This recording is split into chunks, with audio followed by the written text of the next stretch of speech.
Hello， 大家好，我是感冒了的北极呀。本期我们一起来探讨一个问题：19岁的少女和狼人结合生下的孩子究竟是人还是狼呢？看完这部电影你就知道了。影片开始，19岁的花是东京一所国立大学的学生，在一次上课时，她遇到了来学校旁听的狼人比。比穿着高精 T 恤，没有带教科书，但却专心地做着笔记。他看起来是那么的与众不同，深深吸引着花。花邀请彼得一起看教科书，就这样两人开始熟络了起来。他们一起上课，一起到图书馆看书，一起到田野里散步。他们相爱了。在圣诞节的那一天，两人相约在咖啡店约会。直到咖啡店打烊了，花才等来了姗姗来迟的比。比把花带到了山上，并当着花的面慢慢变成了一只狼人。本该存在于童话中的狼人就这样出现在了花的面前，但尽管如此，花依旧义无反顾地投入了比的怀抱中。这就是爱吧。两人在月光下合二为一。从那以后，他们便开始了同居生活。比在城市里开车赚钱，两人的生活幸福美满。比告诉花，自己是100年前灭绝了的日本狼的末裔，父母死去后，他就被不明真相的亲戚收养。拿到驾照后，便来到了这座城市工作，孤独而寂寞地生活着。直到他遇到了花，结婚后不久，花就怀孕了。为了防止生出狼模样的孩子而吓到医生，花开始自己学习有关自然分娩的知识。比听到这个消息后，开心地抱起花转圈圈。为了缓解花严重的孕吐反应，比一身狼狈地为花抓来了一只鸡，给花煮鸡汤补身体。终于在一个下雪天里，花在这个小小的公寓里平安地生下了女儿。因为是下雪天出生，便取名为雪。第2年的春天，在一个下雪的日子里，花又生下了弟弟，取名叫做雨。可是天有不测风云，丈夫比突然不见了。花背着2个孩子出门寻找，终于在一处桥下找到了他。只是比已经变成了狼的模样，死在了水沟里，尸体旁还有一些野兔的毛。没有人知道他究竟是狩猎的本性发作，还是为了给花打猎而发生了意外。就这样，花失去了自己最爱的人，甚至无法认领爱人的遗体，只能眼睁睁地看着丈夫被拖走。唯一留下的照片也只有比的驾照。花发誓自己一定要好好抚养2个孩子长大成人。就这样，花从大学休学并辞去了工作，靠比之前工作留下的存款在家辛苦地抚养孩子。雪是一个生性活泼、好奇心旺盛的女孩，只要情绪一激动就会变成狼的模样。而雨是一个安静胆小的男孩，和雪形成了鲜明的对比。花不仅要边学习边照顾孩子，最困难的还是在孩子生病的时候，花不知道究竟应该是去儿童医院还是去兽医院。不仅如此，幼小的雨和雪经常在晚上发出狼嚎，惹得邻居和房东的不满。为了让孩子将来能自由选择当人类或是当狼，花终于决定搬去乡下生活。通过中介，她找到了一栋破旧的老房子，房子每到下雨就会开始漏水。花一个人负责打扫卫生、修理房屋。虽然手指受了伤，但看到房屋的原貌慢慢的显露出来，花的内心非常的愉悦。近距离接触大自然的雪非常的兴奋，总是会抓来一大堆的小动物，把雨吓一大跳。为了节约花费，花决定开始种蔬菜，但是蔬菜一下子就死了。为了让土地肥沃，花去田间找其他村民要来落叶，但是蔬菜还是又一次枯萎了。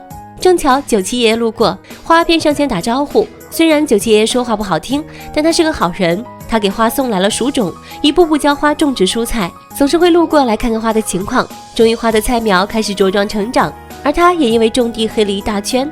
很快其他的村民们也来了，他们教会了花很多东西。收获的时候，花便带着成熟的土豆送给邻居们，而邻居们也会给他回礼，送些不同的蔬菜。花从邻居们的口中得知，大家的蔬菜都被野猪破坏了，但只有花的田地完好无损。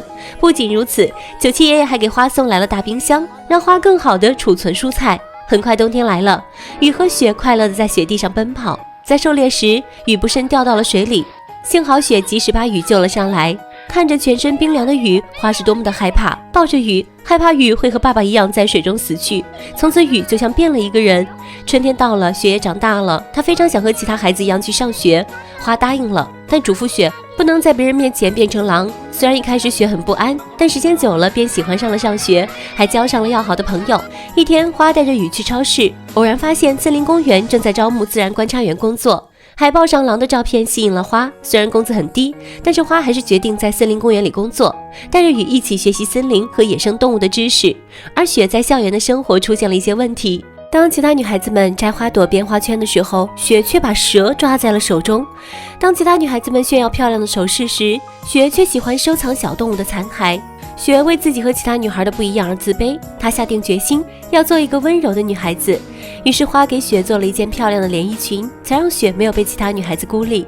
大家都夸雪的裙子好看。第二年，为了让雨去上学，花和雪费了好大的劲，但是雨并不喜欢上学。在学校里，他总是闷闷不乐，内向的性格也让他总是被其他同学戏弄，一个人待在教室的角落，甚至逃课，和妈妈去森林公园和狼见面。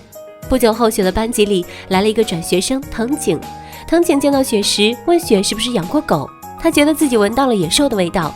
这句话让雪很难过，开始不知道要怎么和藤井接触，他总是躲着藤井，担心自己狼的身份会暴露。藤井质问雪为什么总是躲着自己，却被雪不小心伸出的爪子抓伤。老师打电话让花来学校道歉，藤井的妈妈无理取闹，想要让花赔偿，但藤井却为雪辩解，说是狼抓伤自己的，不是雪。藤井的妈妈只好作罢。回到车上的雪害怕的大哭了起来，之后的几天都不敢上学。藤井总会在雪的家门口送来吃的，希望可以和雪一起去上学。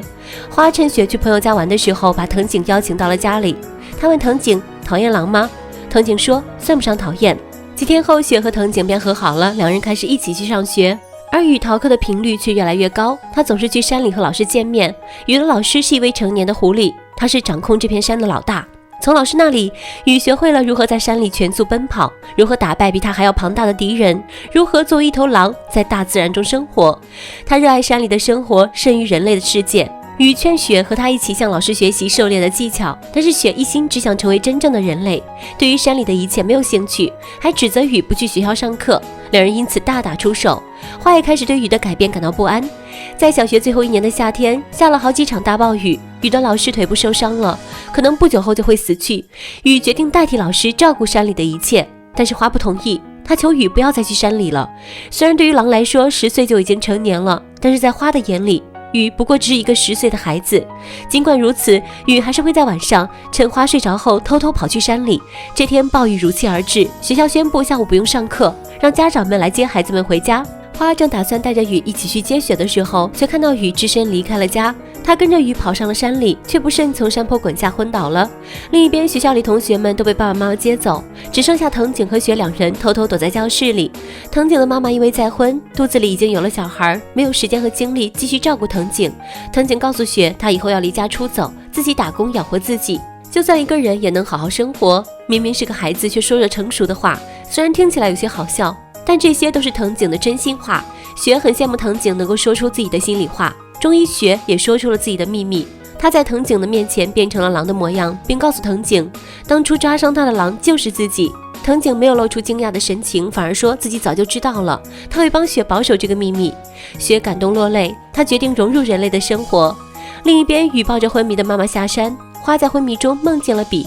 比抱着花说，他们应该为雨而感到高兴，因为他已经找到了属于自己的世界。等花醒来后，雨已经变成了狼，和花对视，看起来就像是告别一样。接着雨转身跑进了山里，花虽有些不舍，但还是尊重孩子的选择。看着雨坚定的背影，花终于露出了微笑，就像比所说的那样，或许山里才是雨真正的归宿。几年后，雪上了中学，开始在学校里住宿，花仍旧一个人继续住在小屋里，过着平静的生活，偶尔还会听到从山里传来的狼嚎。